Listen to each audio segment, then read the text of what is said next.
भारत सरकार के नाक में दम हो रहा है। रीजन क्या है? इंडिया ने हाथ में आई टेस्ट मैच गवा दी, ये रणबीर आलिया को जल्दी बच्चा होने वाला है, ये या टिकटॉक बैन होने के बाद इंस्टाग्राम टिकटॉक बन रहा है, ये। इस सज्जन को क्या तकलीफ है भाई? तकलीफ ये है कि डॉलर के अगेंस्ट रुपी गिरता ही चला जा रहा है। ये वीडियो बनाते समय 79 रुपीज देकर $1 मिल रहा है। अब मेरे कुछ सवाल है, ये रेट डिसाइड कौन करता है? डॉलर दिन ब दिन महंगा क्यों हो रहा है? इसमें गलती किसकी है? किसका गला दबाना है? और डॉलर के प्राइसेस बढ़ने पर मुझ जैसे गरीब को क्या फर्क पड़ता है? आपका टाइम हमारे लिए इम्पोर्टेंट है, तो ये रहे सारे चैप्टर्स। लेकिन वीडियो काफी इंटरेस्टिंग है, तो पूरी कहानी समझने के लिए वीडियो को एंड तक देखिए और इस वीडियो को अपने दोस्तों के साथ शेयर कीजिए। चैप्टर 1, रेट कौन डिसाइड करता है? एक महान इंसान ने कहा था, पैसा छी, पैसा तो पैरों की धूल है यार। तू ब्लडी फूल। तब हमें क्या पता था कि अलग अलग धूल की वैल्यू भी अलग अलग होती है। सोचिए, $1 इज इक्वल टू $1। लाइफ कितनी आसान हो जाती है, नहीं? सिचुएशन एग्जैक्टली तो नहीं, लेकिन कुछ हद तक सिमिलर हुआ करती थी। 1947 में तब $1 सिर्फ 3.3 रुपीज में मिलता था। फिर 1985 में 12 रुपीज, 1995 में 32 रुपीज, 2011 में 55 रुपीज और आज 79 रुपीज हो चुका है। वेट, रुपी की वैल्यू गिर रही है, ये सबको पता है। क्यों गिर रही है ये बताओ। सबसे पहले ये वैल्यू डिसाइड कौन करता है? The answer is nobody. Yes अगर आप rupee to dollar exchange rate Google करते हैं तो आपको एक रेट दिखता है। इस रेट को कहते हैं फॉरेन एक्सचेंज रेट, जो कोई एक इंस्टीट्यूट डिसाइड नहीं करता, मार्केट फोर्सेस डिसाइड करता है। Demand and supply. Chapter 2, demand and supply, लेकिन आसान भाषा में। लोग पैसे खरीदते हैं। डू यू मीन टू से लोग पैसों से चीजें खरीदते हैं? नो, लेट मी से इट अगेन। लोग पैसे खरीदते हैं। कुछ भी।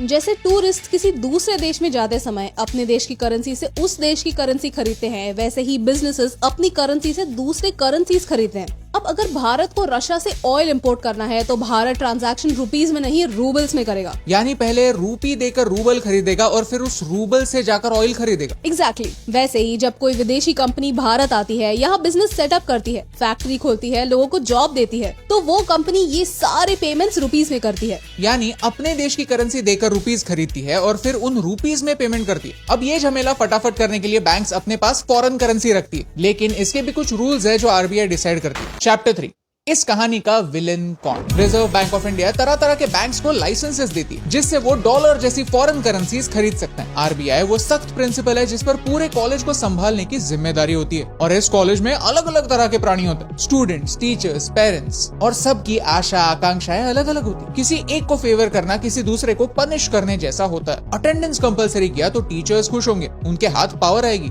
लेकिन एक्स्ट्रा करिकुलर एक्टिविटीज अफेक्ट होंगी, कॉलेज की इमेज खराब होगी। आरबीआई भी ऐसी दुविधा में हमेशा होता है। इस दुविधा को एक फैंसी नाम दिया गया है, मॉनेटरी पॉलिसी। आरबीआई देश का भला चाहता है, देश की स्टेबिलिटी चाहता है। ये भी चाहता है कि बाहर से लोग भारत में इन्वेस्ट करें और भारत वो सोने की चिड़िया बने। बड़े बड़े सपने देखना तो ठीक है, लेकिन गोल्स रियलिस्टिक होने चाहिए। इस वीडियो में हमने देखा कि कैसे पाकिस्तान की गलत मॉनेटरी पॉलिसीज की वजह से उन्हें IMF से बेल आउट मांगनी पड़ रही है। भारत पर ये धब्बा न आए इसलिए आरबीआई अपने पास बहुत सारा फॉरेन धन रखती है। ये डॉलर्स बस पड़े रहते हैं। अगर हमें सारे इंटरनेशनल लोन्स चुकाने पड़े तो हमारे पास डॉलर्स हैं। ये वर्ल्ड बैंक, IMF और फॉरेन कंपनीज को एक गारंटी देता है कि बॉस इंडिया स्टेबल है। अब अगर डॉलर के प्राइसेस बढ़ रहे हैं तो आरबीआई और गवर्नमेंट अपने पॉलिसी में चेंजेस लाकर मार्केट में डॉलर का सप्लाई बढ़ा सकता है। ऑप्शन 1, आरबीआई अपने रिजर्व्स में से कुछ डॉलर्स निकाल सकता है, उन्हें मार्केट में बेच सकता है। ऑप्शन 2, सरकार भारत के लोगों के लिए इंपोर्ट करना और डिफिकल्ट बना सकता है ताकि डॉलर्स की डिमांड घटे। इससे आईफोन और महंगे होंगे और कम लोग आईफोन खरीदेंगे। ऑप्शन 3, सरकार बाहर के लोगों के लिए इंडियन चीजें खरीदना और अट्रैक्टिव बना सकता है ताकि वो डॉलर देकर ज्यादा रुपी खरीदे। ये बस कुछ ऑप्शंस है,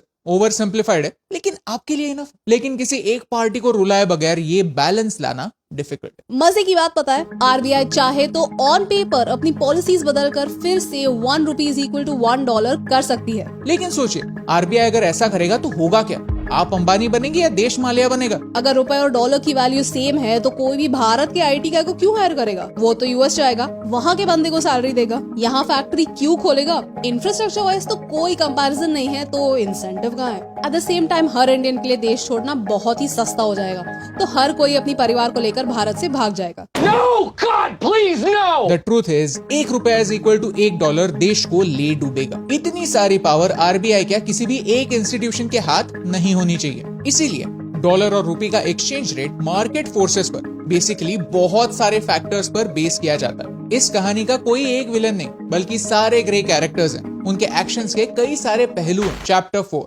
रूपी को बचाने की लड़ाई। रूपी रैम्बो की तरह एक साथ 3 बड़े प्रॉब्लम से जूझ रहा है। एक है कैपिटल आउटफ्लोज, लोग रूपी बेचकर फॉरेन करेंसी खरीद रहे हैं। दूसरा है बढ़ते ऑयल प्राइसेस, ऑयल प्राइसेस बढ़ेंगे तो naturally same quantity of oil खरीदने के लिए ज्यादा रुपए बेचने पड़ेंगे। और लास्ट है करंट अकाउंट डेफिसिट, यानी इंपोर्ट और एक्सपोर्ट की गैप बढ़ रही है। इंपोर्ट्स बढ़ते जा रहे हैं और एक्सपोर्ट्स उस स्पीड से नहीं बढ़ रहे। पिछले साल बड़े बड़े आईपीओ की वजह से फॉरेन इन्वेस्टर्स भारत में इन्वेस्ट कर रहे थे, वो आज मार्केट को गिरता देख अपनी इन्वेस्टमेंट लेकर भारत से बाहर जा रहे हैं। यूएस में इंटरेस्ट रेट्स बढ़े, तो पहले जो इन्वेस्टर्स जो वहाँ से लोन लेके वो पैसे भारत में लाते थे और यहाँ पर इन्वेस्ट करते थे, वो कम हुए। प्लस ग्लोबल रिसेशन आने के चांसेस है, तो ओवरऑल माहौल थोड़ा लो है। रूपी आज एशिया की one of the worst performing currency जरूर है, लेकिन फिर भी हम ये लड़ाई बाकी कई देशों से बेहतर लड़ रहे हैं। रशिया यूक्रेन क्राइसिस के बाद बांग्लादेशी करेंसी 8.2% गिरी है, वेराज चाइनीज युआन 5.7% और भारत अब तक 5% डिप्रिसिएशन पर सरवाइव कर रहा है।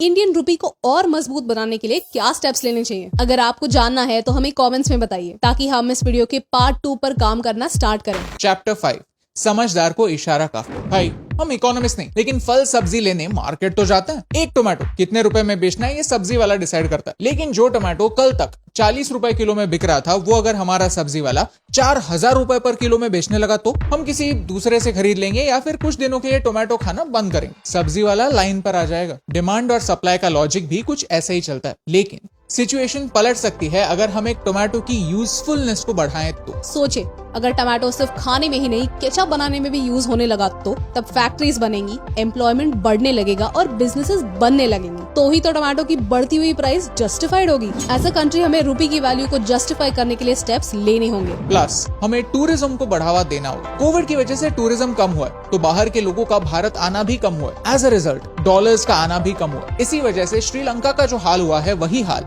भारत का नहीं होने देना। The thing is, हमारा फोकस फालतू के कॉन्फ्लिक्ट्स पर है। रिलीजन, बॉलीवुड गॉसिप, पॉलिटिक्स, इन बातों पर अटेंशन देना थोड़ा कम करेंगे, तभी तो जो बातें मैटर करती है उन पर फोकस कर पाएंगे। इसमें मीडिया, हमारे लीडर्स और आम जनता सब शामिल, और इन अ वे हम सब रूपी की इस स्टोरी में विलन्स। अगर आपको हमारा मैसेज समझा तो इस वीडियो को शेयर कीजिए, लाइक बटन प्रेस कीजिए, और कौन सी टॉपिक्स है जिन्हें आपको एक आसान भाषा में समझना है हमें कमेंट्स में बताइए। थोड़ा ज्यादा लंबा हो गया।